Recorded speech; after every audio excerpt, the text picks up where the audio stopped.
Подарок со смыслом и одновременно приобщение к искусству. Произведения из коллекции Чувашского художественного музея стали основой для необычной сувенирной продукции.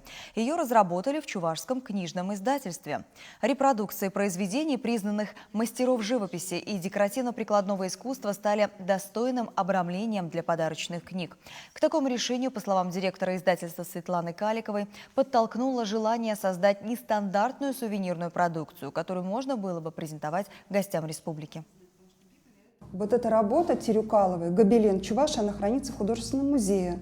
Но благодаря тому, что мы сделали вот такую упаковку, теперь об этом узнают не только постоянные посетители музея, но и те, возможно, кто был далек от художественного изобразительного искусства.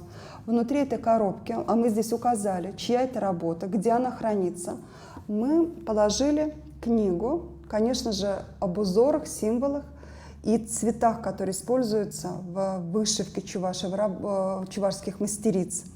Рядом лежит деревянная кукла ручной росписи.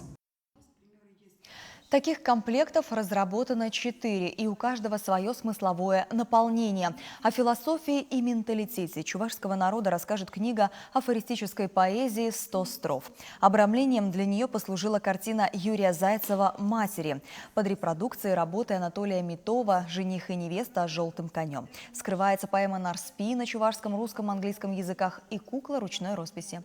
Такой набор, считают в издательстве, дает возможность достойно представить Чувашу иностранным гостям, показать им частичку народного искусства и культуру республики.